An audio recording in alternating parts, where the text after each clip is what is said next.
what I'll do, if I pop down over to just past Lee train station there, and we'll have a little breather, admire the car, and then we'll go for a spin back. Yeah, give the car a little rest. Yeah. It's mainly to give my legs a rest. It's a little bit like, is it Krusty the Clown? Oh, Krusty had more room.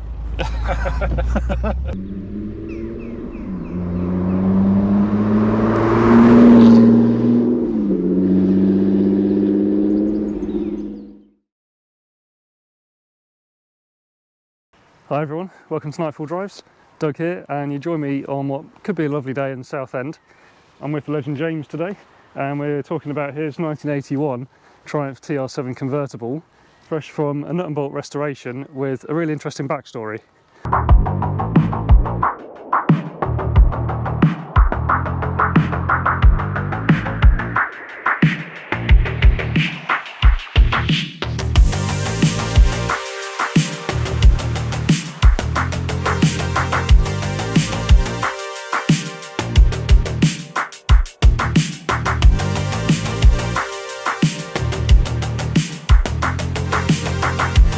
Thanks so much, James, for bringing your car. No, thank you very much. I mean, I don't know where to start. You basically know the whole history of this car, don't you? Yes, it's been in the family a very long time. So my dad bought it in the early 90s. He had a TR7 prior to this one, and he had a few issues with it, and like most British sports cars, particularly the Triumphs, it didn't last very long. Yeah. So yeah, he bought the beige one from what I now know to be my godfather. So sort of in the family for... Yeah, absolutely. Yeah. So I've got all the original documents, sort of going back to when the car was first purchased from the Southend Motor Association, which is an old place over by the airport. So it's always been a Southend Triumph, if you like. That's where it's first read. Oh no. Ah. Camera reposition, sorry, where were we? That's all right. So yeah, the car's always been in the family. It's yeah, and my dad used to take me and my sister out in it when we were kids. And yeah, unfortunately, in October 2020, I lost my dad, and he left me the car. It wasn't in a good state. It had a lot of rust around, particularly the headlamp panel here. A lot of the scuttle panel just under where the windscreen wiper blades are there, that was all rusted through. The engine wasn't seized, as it had been garaged as well, which has stopped some of the moisture getting into it, but it was in a bit of a sorry state. I'll send you some of those through, those pictures. We'll scatter some restoration pictures. Yeah, definitely. There's so many of them. Definitely. And, you've really, it's been a kind of a incredible project that you've taken on alone, really. Yeah. Largely alone, and sort of to bring it back to its original condition, I guess. Yeah, the whole thing, from when I got the car in December 2020, I sort of got to work sort of January, and just sort of saving up and you know, finding the time with a full-time job to get as much done as possible. But in terms of the total hours that I spent by the engine rebuild and the paint, which I haven't got the facilities to do, the whole restoration took me 6 months in total, which I thought wasn't too bad. It was spread obviously over a year, but in total it was about 6 months. Yes, and a lot of finance went into it. Yeah. Well, you've certainly done it properly. Yeah, and when absolutely. I say nut and bolt restoration, it's stripped back. You can see the condition is pristine. Yeah, you know the word really. Yeah, it's so prior to doing the restoration, I joined the Triumph Drivers Club, and the guys and girls there were absolutely fantastic, really helpful. I went through with a couple of their members about the best places to get sort of different items and things that I could no longer get. They were really good, and pointed me in the right direction. I was very fortunate. The headlamp panel was probably the biggest hurdle that I had. The headlamp panels, they all suffer from the same rust issue. They do rot through, and trying to get them it's just a real pain. Luckily, there was a guy in the club that had, I think, 10 headlamp panels fabricated from a new old stock one. and it was I was lucky enough to be offered to purchase one. So for me, that was probably the biggest part of the other than getting it finished, obviously, but that was the biggest part of the restoration. Yeah, so all this work as well, you had a pretty serious deadline to aim for as well. Yeah, so me and my current good lady, we got married in October last year. And yeah, absolutely from sort of, there was a sort of couple of hold-ups sort of January, February of 2022, whereby because of the pandemic, everyone for some reason was getting their cars resprayed and metalwork redone. So that for me was trying to, although I had it booked in, for sort of April 2022 to be done, so it was really fresh, ready for the wedding. The guys didn't actually get started on it until April. So yeah, once I got the car back, it was sort of July, and then it was fast pace. Prior to that, I was really fortunate as well. The guys that Rob Sport, which is a company up near Stansted Airport, they specialise in Triumphs. They were really good, did a fantastic service getting the engine turned around for me, fully rebuilt. So that, you know, that didn't really hold me up. I had all the parts on the shelf. It was just purely waiting for the paint. And you know, there were certain things that I couldn't do, which potentially could have saved a bit of time. Was, you know, removing the old paint and things like that. Obviously, I didn't do that. I got the guys to do that. But you know what? You know, it was a bit hit and miss. But we got there in the end. It was definitely a few late nights in the workshop, I can tell you that. You were, I think, a little bit worried leading up to it, I guess, but you got in the end and managed to use it on the wedding day. Yeah, I didn't know what stress was until, you know, it was like sort of 6 weeks before the wedding and it was still a shell. So yeah, it was a lot of leave taken, you know, things like that to try and get it sort of ready to go. But yeah, I mean, the highlight for me, which was such a relief, was the weekend before my wedding. I took it to get it MOT'd, and yeah, it for me was a massive worry. I've never rebuilt a car before. This was the first one I've done. I've done it through YouTube videos, a Haynes manual, and a lot of time and a few swear words thrown in here and there for things that didn't quite fit properly. But you know what? The sigh of relief when the guy phoned me up and said your car's, you know, it's past its MOT. It was a real achievement, and like, wow, I've done this and it's good enough to be on the road. So yeah, massively happy with the end result. And it's great for the family to see it on the day, and it's lovely to see. Yeah, there's a lot of fond memories, particularly with me and my sister as well, because back in the day, you know, there was it's a 2-seater car and yet we'd have 4 of us in it. So you know, there was a few. I don't think there's no evidence of that. There's no evidence of that, but I think the driving, you know, I think it was a different time. It was definitely a different time. But you know what? Yeah, we've got a lot of fond memories of it, and you know, I used to love being taken out of it as a kid, and you know, now having the privilege of having it for myself to go and enjoy, and as and when I have children as well, it'd be nice to take them out in it. So, nice. And it's kind of, I suppose, for people who don't know, it's the sort of end of the line Triumph sports car of a long series of TRs. It's a bit of a controversial one with the wedge shape. And I'm not going to, you know, I don't think it's, you know, sort of boring your members' time with the Triumph story. I'm sure most people are aware, but yeah, the TR7 was obviously the last one of the sort of the TR sports cars. They did do a TR8, which was a slightly different version. It had the V8 engine in it. I think you've got the double bulge. Yes, So these were the V8, the V8 hoods. You know, and there was a few things that sort of let it down. Some people weren't a fan of the Burberry interior. I love that. I love a Tartan interior. It's just really retro. You know, I think it was more a sports car with practicalities of daily use. I think that was what they was going with. It was kind of the American market they're aiming at, I think, wasn't it? And they actually managed to shift quite a lot. Yeah, definitely. Overall, so. Yeah, but this particular one, it is one of the last 250 to come off the production line. And this was a Solihull car up in Birmingham. So obviously, you know about the 3 garages. There was Solihull, Canley and Speck. Or Speak, I think I pronounced that right. And they were the different sort of Triumph manufacturers around the UK. And the build quality, so I'm told, varies depending on which part of or which branch of the Leyland manufacturer it came out of. What time of the day it was built. Yeah, absolutely, and depending on what was going on within the environment. But yeah, I have found when doing the restoration, I did find there was a few surprises under the floors. There was a few sort of random nuts and bolts. I found a spanner as well.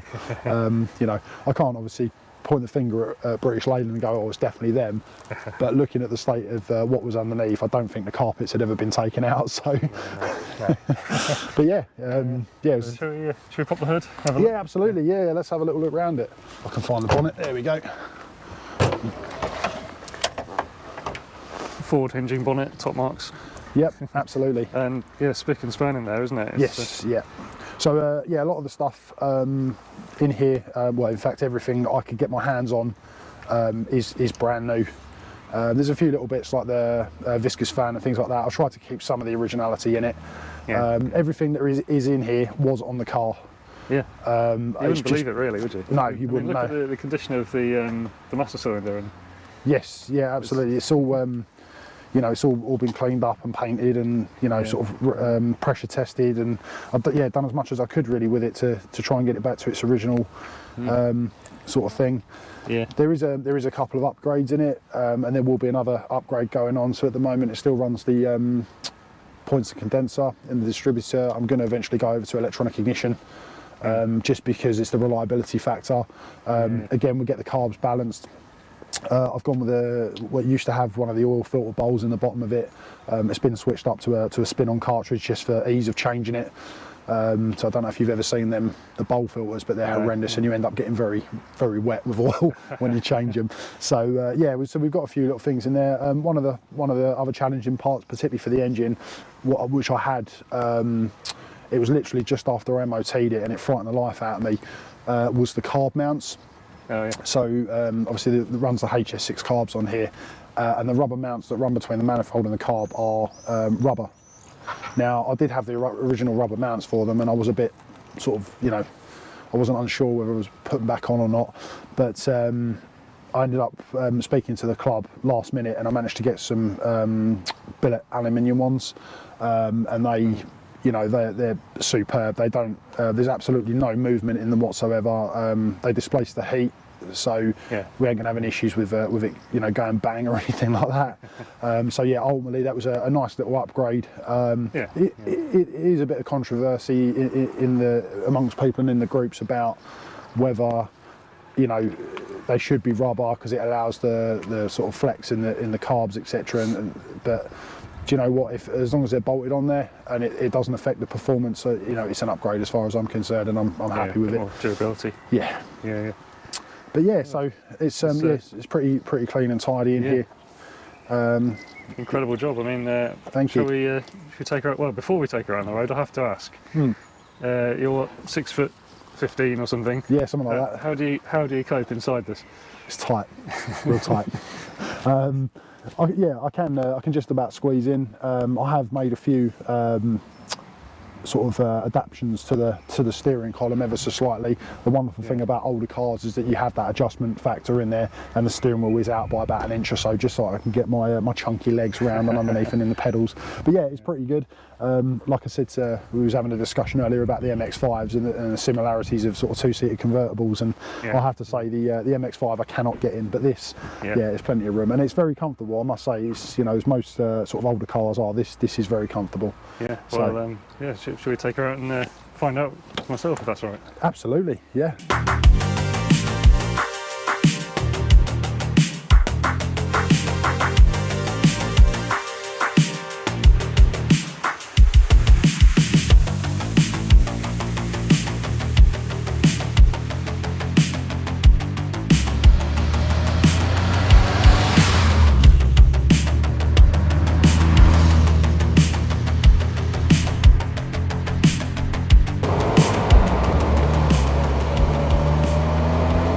Definitely a few flat spots in here.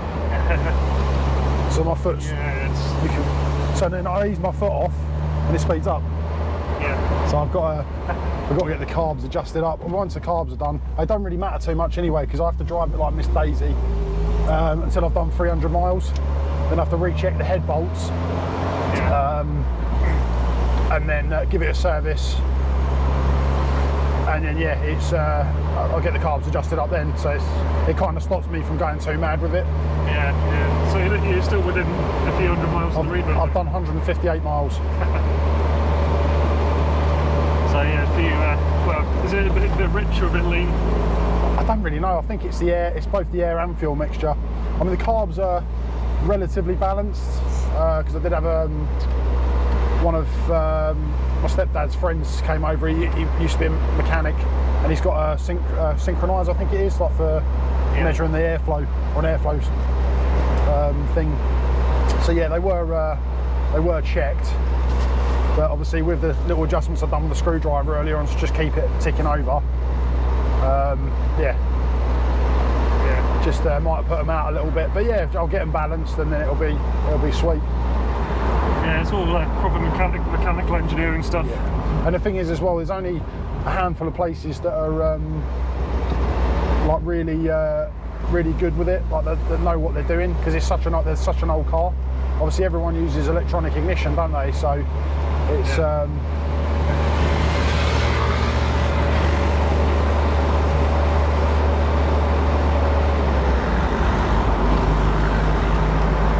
yeah, there's a couple of little bits like the like I say the accelerator cable's a bit notchy, but yeah, so it needs a bit of lube through the cable. It's been oiled. I think it just needs properly adjusting up. Again, I've done it to a standard whereby I can drive it and it will run, but to get optimum performance out of it, there's little teething, little tinkery bits that need sorting out on it. But yeah, we'll get there in the end. Find the tracking needs doing as well. Just drive straight, but it's the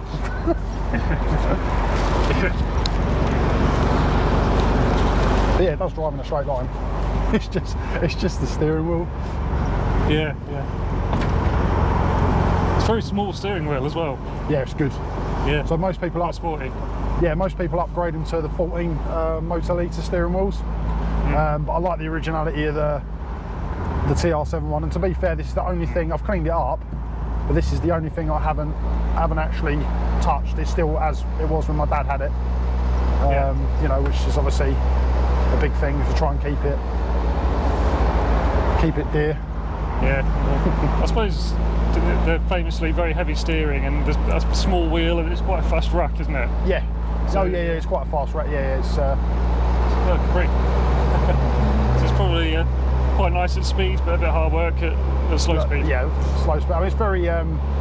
So with regards to all the suspension components, I've got the 1-inch strengthened springs on it, which lower it by 1 inch. The whole underside of the car is completely polybushed, just to give it that positive thing. I've done a lot of research into the TR7s about the handling, and everyone said that polybushing it was probably the best thing to do for you know, providing a bit more positivity at the steering wheel and keep it planted. But yeah, I didn't, because a lot of the other cars, they or some of the TR7s, they fit the anti-roll bar, like the roll bars behind, and I just don't think they look. It doesn't need a roll bar, you know. Nice. Yeah, Pista. Yeah, a few $100 worth there. Oh yes. The day like today, quite happy in this. Oh, absolutely. Yeah. I was saying earlier, I couldn't believe a couple of weeks ago I found myself bidding in a bidding frenzy on TR7. Obviously, I know you haven't seen it, but the Detectorists TV programme, TR7 featured quite a bit in that. You need one in your life, mate, I'm telling you. Yeah, and then it came up, Mackenzie Crook's car. Yeah. Driven by Toby Jones in the series, and I actually was quite excited by this. And I'd seen TR7s in the past, but never really thought much about them. And then I found myself whipped up into a frenzy on the auction, and got nowhere near the final price there. Went for 30k in the end. Yeah, it's a lot. It's amazing. A few little rare ones that are out there, they definitely hold their value. You know, I was over the moon. I got this valued for the insurance just from what I put into it, and the insurance company have signed it off at a very reasonable sort of 15.5, 16 grand, which, to be honest with you, I think is outstanding for a TR7, considering they're not, you know, haven't got the best reputation. So yeah, Well, it's basically like concourse condition. It's not concourse. I went for grade A. That's what I was working towards. Yeah. It's got to be. Yeah. It's got to be practical, you know. Yeah, you're actually going to use it. So. But you might be representing the club, hopefully. At some point. Hopefully. I've had a few sort of feelers put out for doing the classic car shows here and there, and I've said that, you know, I'd love to do one. It'd be an honour. But it's just making sure that we've top and tailed off the few little bits with the car, the carbs, the electronic ignition. I just want that reliability there, particularly for, you know, sort of driving up to Birmingham, and it's perfect for around town. You know, I mean, worst comes to worst, I've got a jack and a socket set in the boot just in case, you know. But obviously, you know, going up the M1, it's a bit risky.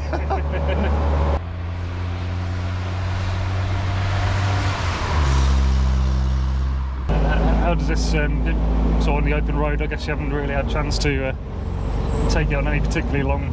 I've done so we drove out to Rochford's the other week, and that was lovely. There was a few windy roads there, so it was, you know, like a proper driver's car.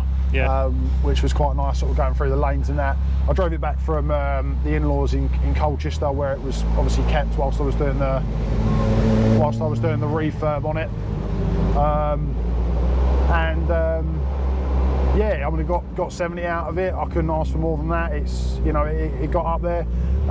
You know, it makes you, when you're driving around in a, not even just a Subaru, any sort of car that's got, you know, your electronic ignitions and your fuel pumps and injectors and things like that. It, you know, we're spoiled in where we are today. I mean, driving back from Colchester, you know, I was planning every overtake, looking as far up the road as possible. Just, you need to, you know, you haven't got the power in this to just get round stuff, so it's all in the planning. So it definitely makes you a better driver. And it is, you know, driving is proper driving. It's not, you know, just sitting there and let the car do the work for you. This is all in you. It's all in the skill. Really involving. Yeah. So yeah, it's a lot like, well, a 2-litre rear drive little 2-seater. Yeah. I've got obviously the MX-5, and I like that blueprint for a car. And yeah.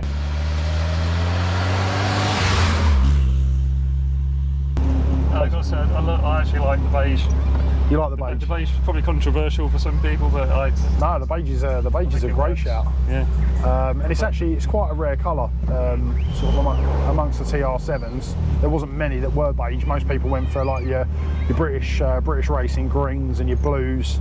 There's quite a lot of red TR7s out there, but the beige, yellow ones. Yellow ones were quite popular. Yeah. A friend of mine at work, he's got a yellow one. He's got two. They're both the fixed head coupes. I think the one he's got is a spec car, 1976 one, and that's bright yellow. It's lovely, and he's had that since new. Yeah. So yeah, which is good. So they're still going strong, even the yellow ones. Yeah. I've got to say, the one the Detectorists car was in pretty ropey condition. By the look of it, it was running on 3 cylinders. Yep. A little bit of a wear on the seat and stuff. Yeah. Yeah. As I say, it's just keeping on top of the maintenance. And the thing is, as well, you know, classic cars now are a luxury. You know, and you kind of have to have the know-how or the patience and the time to get involved and get stuck in with the upkeep of them. Although it's not very expensive, like the outgoing for this is, you know, I own the car. It's, you know, it's all bought and paid for, but as long as you keep up with the maintenance on it, you know, throw a few spark plugs in every year and just keep on top of it, you know, you don't really have many issues with it. But yeah, as I say, you start losing compression and things like that, it can go wrong very quickly, and then end up getting stuck at the side of the road somewhere.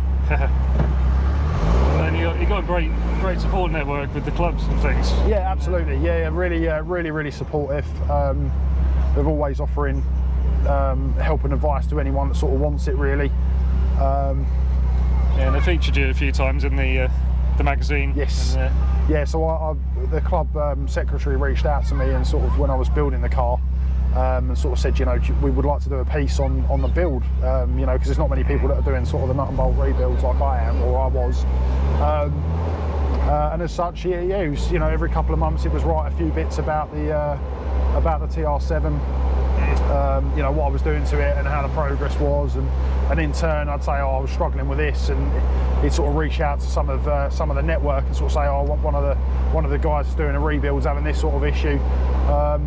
It's just little sort of things on how to take stuff off, you know. On the outside of the car you've got the black pillars that run down the side of the windscreen. Oh, yeah. And you know, it's just sort of you know, sort of how to sort of take them off carefully without sort of pulling the window frame out and things like that. You know, it's just little intricate bits which I didn't know come off. I thought they were actually moulded or, you know, welded parts of the screen, but they, you know, they do come off. Yeah. But yeah, it was. You must have had a few like oh crap moments through. Yeah, I'm currently, so on the outside of the car there is 2 black strips, steel strips that run along the bottom of the car. That's my second pair. The first lot, you know, they've got these sort of wire plastic clips that have to be banged in, and in turn I ended up scratching up a couple of them. So yeah, to show my side there, they ended up getting folded in half and lobbed across the workshop because it was too much. But yes, on my second set of door seals strips now, and you know, they went on very well. Again, the club helped me out with that one. Yeah, happy with the end result really. But yeah, there was certainly a few strong swear words used in the production and making of this car. Yeah. We're doing well actually today. I haven't had to beep anything yet, I don't think. So No, so far so good. And how does your better half think about the whole thing? What does she? Do you know what, she? I mean, she's fully aware of the family connection of the car. You know, she knows what it means to me. Obviously, my dad wasn't going to be there on the wedding day, so for me, it was like to have a little part of him that was going to be there on the wedding day. But yeah, I mean, she loves it. She's very into the sort of nostalgia part of things, and she loves the interior, and you know, there's certain little quirks of the car that she loves. But yeah, she's really supportive. You know.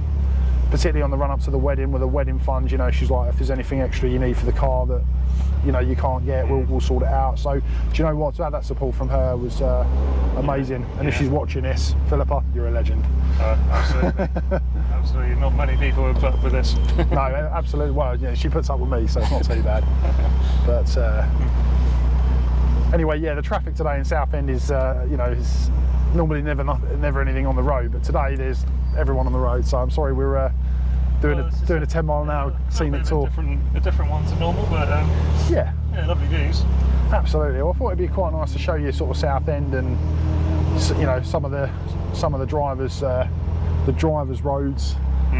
This for some of your fans, they might be aware that this is the golden mile as it was back in the late 80s, early 90s. This was the place where that effectively turned Southend Seafront into a Santa pod.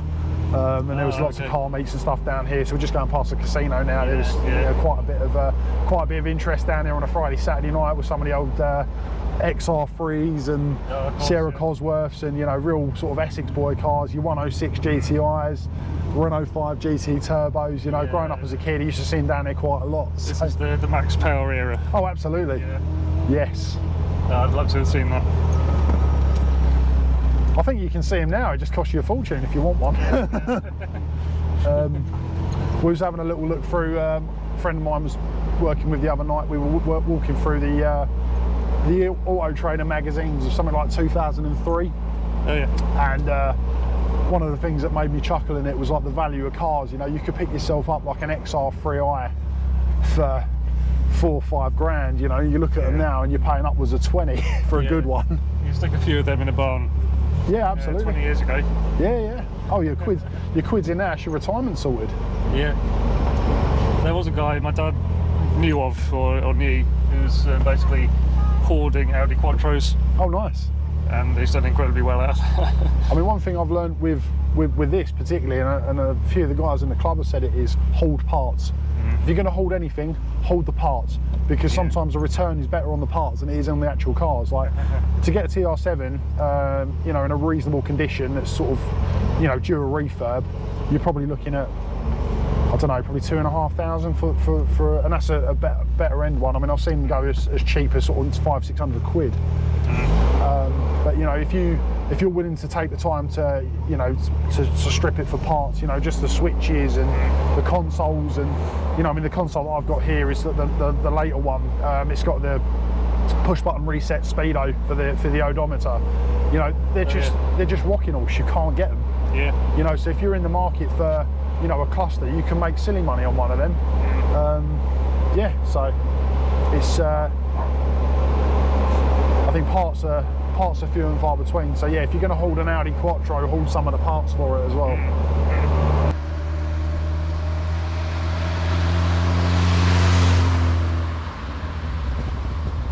So I'm sort of considering a classic in the next few years. And, oh, you need to. Any ideas? Yeah, but I think, well, older lands, but there's one car in particular I don't really want to mention because I think it's a little bit of a hidden secret. Okay. I'll tell you later. Tell me later on. Over a cold one. Yeah. Over a cold one. There'll be some cold. We're not going to stop for a lunch on today's drive, but we'll have a cold one afterwards, and I might pop in a little bit of time lapse. Yeah. Footage now on that. Yeah, there's just a proper hint, I guess. It's a British mid-engine V6 from the 70s. Oh, okay. And they made about 105 of them or something like that. Oh wow, okay, so yeah, very niche. So yeah, I'll keep an eye on the market for them. Very nice. But yeah, a couple of weeks ago it could have been a whole TR7. Could have been a whole change of story, mate, couldn't it? Yeah. Turning up in your bright yellow Triumph TR7. I was dreaming of turning up here in that actually, and doing a little convoy, but yeah, it wasn't to be. But congratulations to whoever bought it, and if you're watching, I'd love to come and have a look and experience that one. Yeah, that sort of makes two of us. What a silly car. You ready to rumble? So this is just about tax exempt now, isn't it? Yeah, so it's still we've still got the tax on it at the moment. I've got my heritage certificate, which I showed you earlier on. Yeah. So we've got the authenticity of the car. So the plan is over the next sort of month or so, as I'm going to get round to it, will be to contact the DVLA and we'll get it changed over. I mean, you know, I don't mind paying tax for it. It's definitely worth it. The big thing that with the tax exemption is you don't need an MOT either.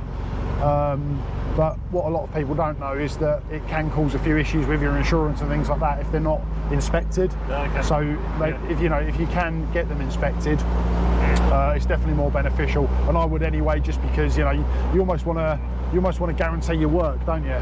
Yeah. So yeah. It's a safety thing, really. Yeah, absolutely. It's a bit of a strange rule that you don't need to do it, but I suppose people do look after the older cars, but Yeah. I think it's a nice, tick the box, isn't it? Absolutely. What I'll do, if I pop down over to just past Lee train station there, and we'll have a little breather, admire the car, and then we'll go for a spin back. Yeah, give the Sound car all a little rest. Yeah.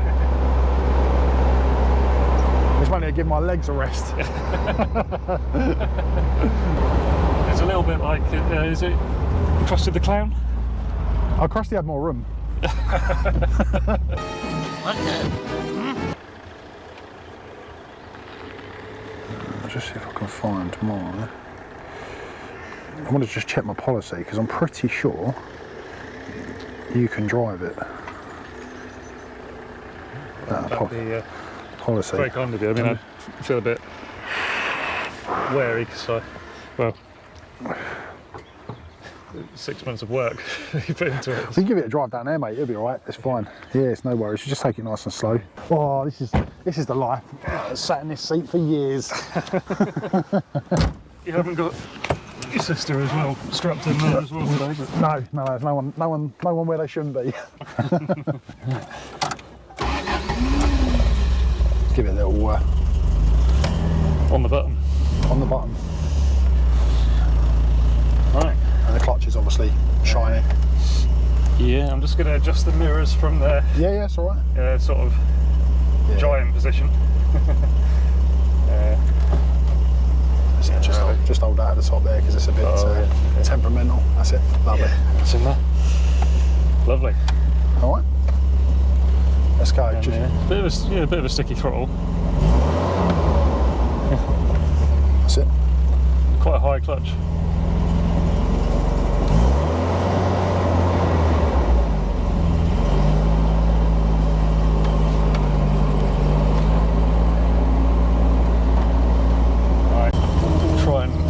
clumps here. Yeah, that's all right, now you're fine, mate.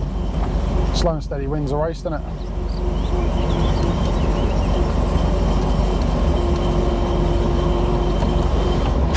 Trying to convince you to get one, mate, that's what I'm doing.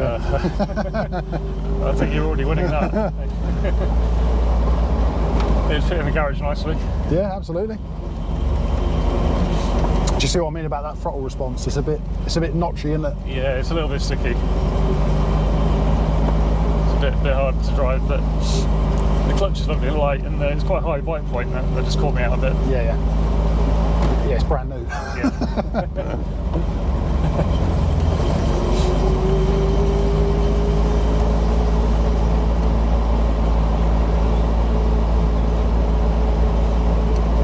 Yeah, it does sound good.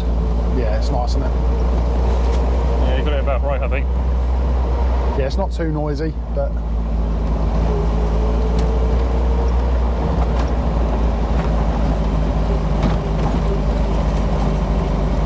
So we're going back over the bridge. yeah, go back over the bridge, that's it. It's the only thing about being a tiny little car is you can't see over the top. Yeah.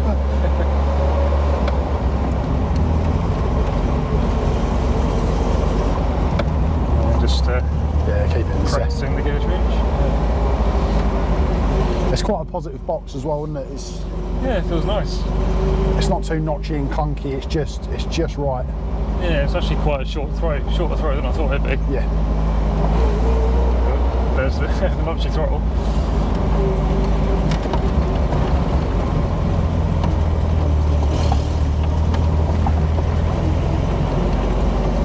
I do like the view out as well, the power bulges and the vents. Oh, it's perfect, isn't it? I think the big thing for me with this was the, other than obviously the power difference, but the brakes. You know, without the power assisted brakes that we have on today's cars, it's like you really have to get it to really put your foot down to get it to stop. Oh, right, yeah. I haven't had to use the brakes yet. So. No, we'll just try them out in a minute and see what you think. You got decent discs on the front by the look of it. Yeah, oh yeah. Yeah, it's CBC brakes all the way around. Yeah. If you want to stop and swap over, we can do it here, or if you feel comfortable and you want to drive it on the main road.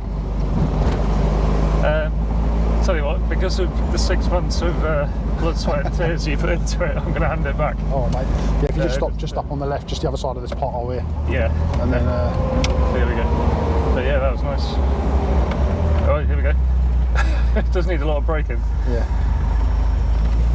But yeah, nice to experience that. Thanks very much. That's all right, mate.